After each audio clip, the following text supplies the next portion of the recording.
Half Spanish, half bred. Okay, mag-start na.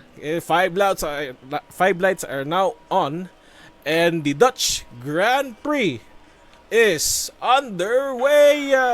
Lights out and away we go, and I think the two Red Bulls are off their good start. Pero tignan mo, Yabut! I think there's an incident already! Nagkaroon ng collision onto turn 1. Mukhang nagkamali si Carlos Miguel Yabut, and Dylan Funk is able to take the lead. Pero mukhang nagalaban ngayong dalawa. And I think Dylan now drops in position.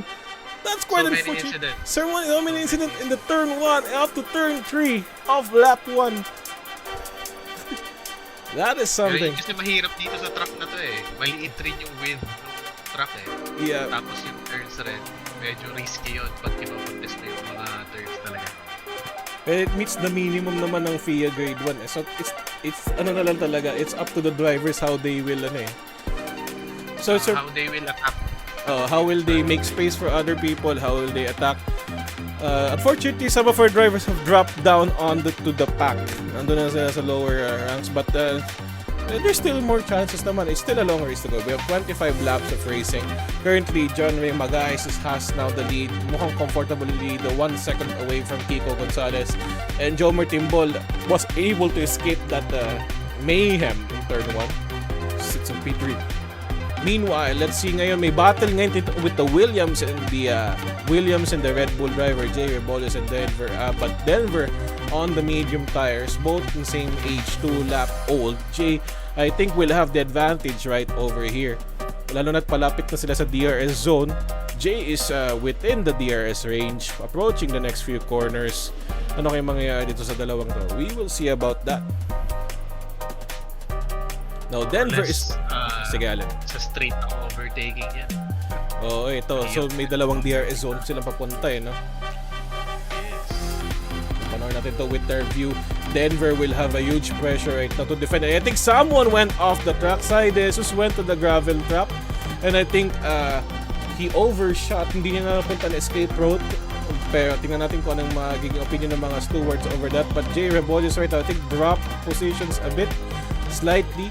Pero within there is range, mukhang hindi niya magagawa yung overtake kay Denver, and Denver maintains P6. Canosa, already in P4. He started where? P5, P6, no? Just slightly dropping back. Now already right behind Joe Peters, now fighting for P3. May overtaking opportunity siya in the next few quarters. Ano dito sa turn 3? But I think both of them took the low line.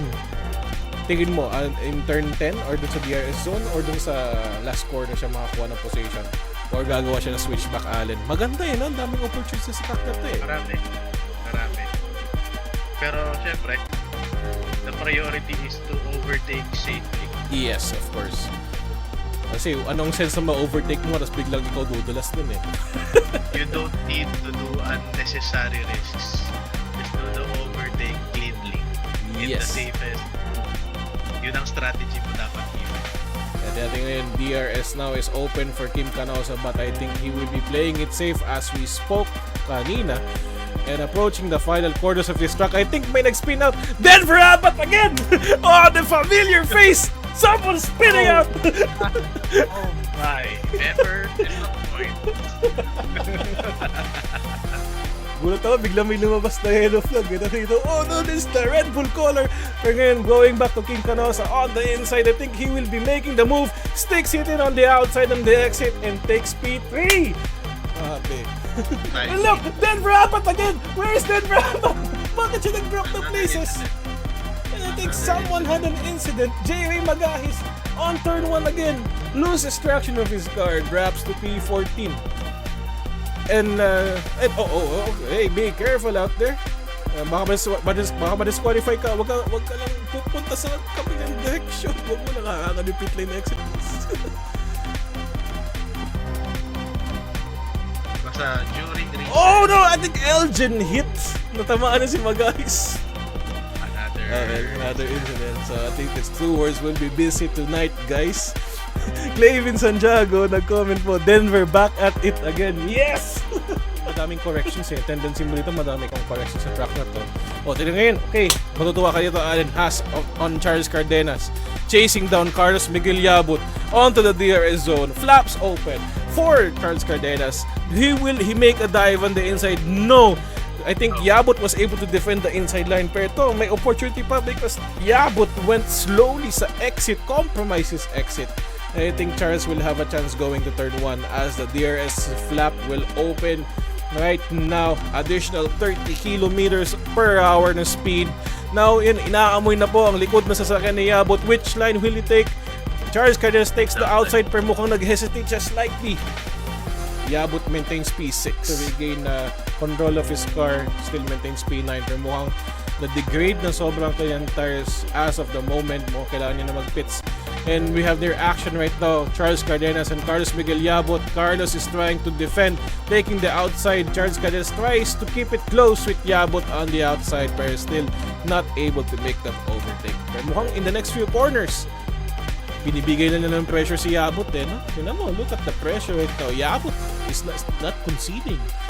Charles Cardenas still not giving up on Carlos Miguel Yabut, pero Yabut still able to defend that line. Pwede natin yan at the exit of the next corners. Overtaking opportunity na naman kay Charles Cardenas. Ubus na ba? Tinatingnan yung battery ni Yabut. Paubos na, 30%. Meanwhile, Charles still has 80% of battery. Puno pa ang battery. Mukhang is an opportunity for him na ubusin ito. Mukhang ito na nga. He has pressed the overtake button and nag-blink na po yung ilaw ni Yabut. And now takes P5 away from Carlos Miguel Yabut. Of someone coming out with fresh hearts. Given that you need to really pump up the temperature agad to the optimal tire temp, you will be slipping in the first few laps. So like what happened to Yabut, he lost control slightly. Pero ngayon na mo, as he built the temperature over time, I think yes, Side Jesus slightly slipping over the curb. And what, there's contact! There's contact between the two. That tumama ngayon sa wall si Yabut. And I think Yabut is able to maintain control of his car. Open wide on DRS and takes the position away from Side Jesus. Naano kay Dylan Pata, para siyang si Lewis Hamilton sa Las Vegas. Each and every lap, fastest lap. Yeah, okay. Parang Max Verstappen sa Brazil lahat. And I think, Dylan Funk side by side right now with Side Jesus approaching the next few corners. I think may advantage ito si Dylan with an older sets of, a fresher sets of hards. And mukhang hindi pa ganun ka-degraded. Pero Side Jesus is not giving up. And I think there's an incident! There's an incident right there! Side Jesus, kinda Pakilista na po. Pakilista. Stewards, pakilista. I think that will be a huge incident right there for Dylan Funk. That's unfortunate for Side Jesus if he lost the control of his car slightly.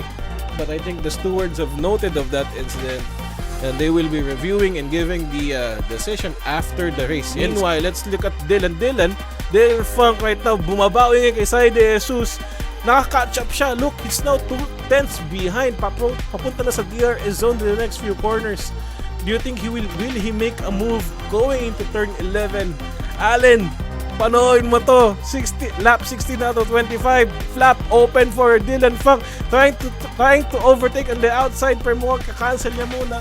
May other opportunity pa siya sa last corner. Medyo alanganin yung move niya kanina no? I suggest he do it on the main straight na. Given yung incident na nangyari sa kanila dyan sa parang and mukhang dito makakabawi ngayon siya. The flap is wide open, taking the outside line. I think he has the battery. Side Jesus has to give now the position. And now Dylan Funk takes P8. Pwede mo! Side Jesus! And Dylan Funk making contact! Slips out! And now Dylan Funk finds himself out of the points. That's something you don't want to happen as a driver in this track. Any racing discipline bilang Formula 1. So essentially, this is something right now. Ano na naman nangyari na ba Side Jesus slipping out? Buti na nag-go siya in time and Dylan Funk is able to pass first. And hindi natin ngayon side by side yung dalawa. Denver Abbott side by side with Anton. The Red Bull and Mercedes right now. I think Anton let Denver Abbott through and Denver and Anton are now on the points. Dylan Funk, I think kailangan ko i-shift yung camera kasi mukhang nalaglag ang aking controller. Sorry about that. Dylan Funk currently P11. Meron pang 7 laps. So we're currently right now witnessing Dylan Funk keeping his head down. Mukhang gagawa na ng overtaking move sa Mercedes. Takes the inside line. Breaks a little bit later. Slight contact there but takes P10. Is may points pa din here. Still now on the points ngayon. On to P9. Habulin mo yan si Denver. Our GOAT. Pero wala na. Wala tayo sa top. Mukhang tinamon. Magkakaroon ng labanan. Kiko at Jomer on the lead. Try to defend his way towards the checkered flag in the next few laps. Kalaban na si Kiko. Tignan mo. Si Kiko. Red Bull and Alpha Tauri challenging each other. Sister teams.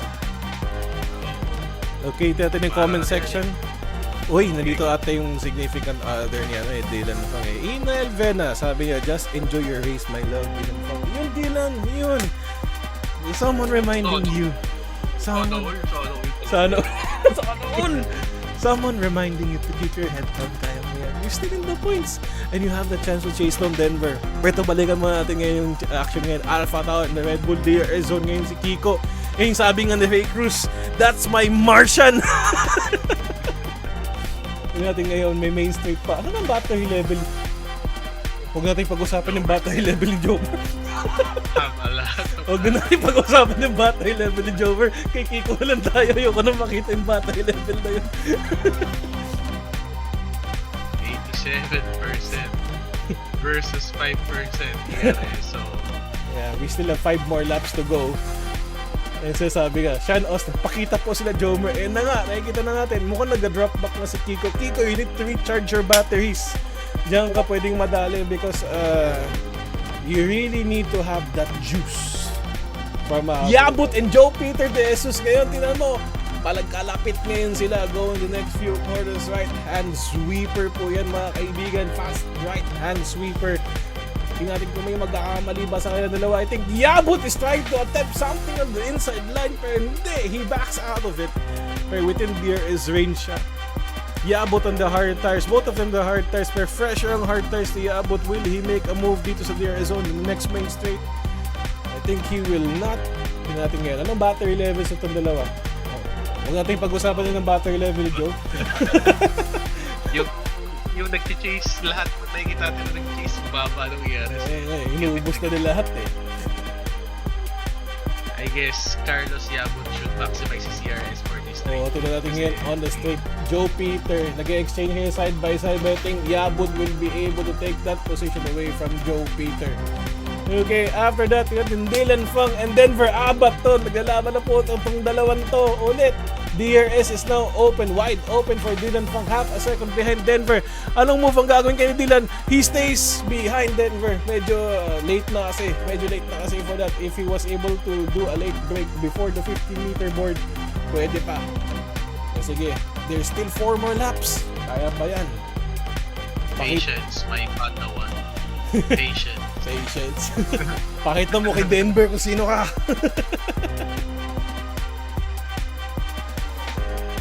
Nalapin mo, is an intense battle para nakikita natin, no? Charles Leclerc and Max Verstappen, no? Parang ganun yung feeling, eh, no? Yun, Clavin Santiago sa Denver, may Minister of Defense. Ano bang battery level in Denver? Nako, halos pantay sila ng battery.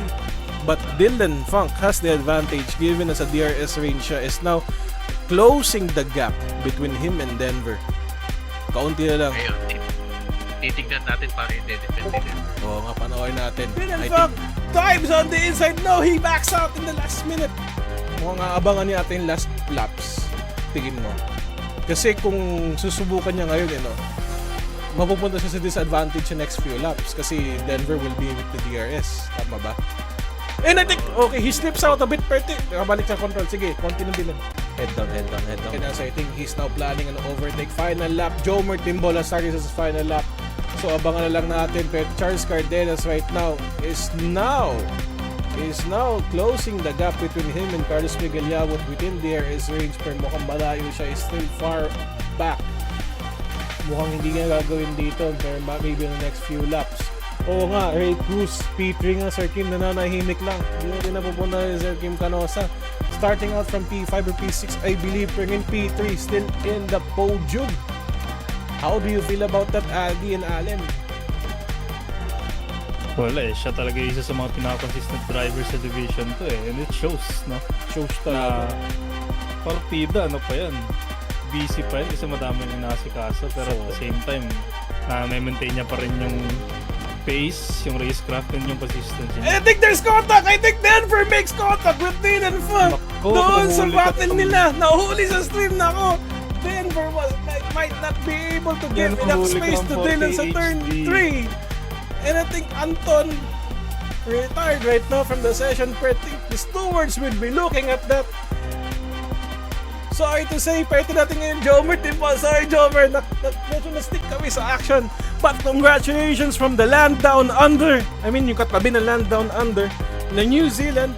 Jomer Timbol takes the win here sa Dutch Grand Prix. Followed by Kiko Gonzalez and Kim Calosa crosses the line for P3.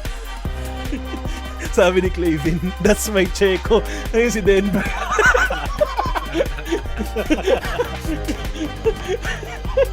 That's my Checo. Canadian Checo yan.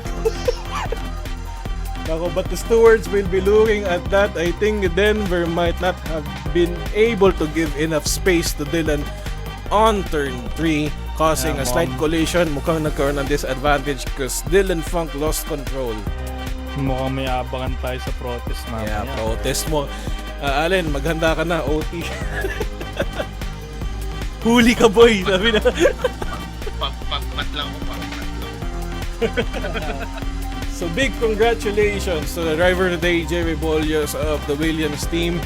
And big congratulations to Jomer Timbol for his first win of the league. Jomer Timbol of the Red Bull wins round 3. Grabe. Maganda evolution. Maganda atin napili nating evolution ng track, from a straightforward street circuit ng Albert Park. Then going to historical track na it's a mix of straights and corners sa Belgium and now Netherlands. Yeah. Sunod Qatar. Shh, mamaya na. Ay. sorry. So okay folks, that's the result of the race. This is the provisional classification. The final classification will be published later on after settling the protests. Mukhang mapupuno pa ang inbox ng ating mga stewards. And stay tuned for Division 2.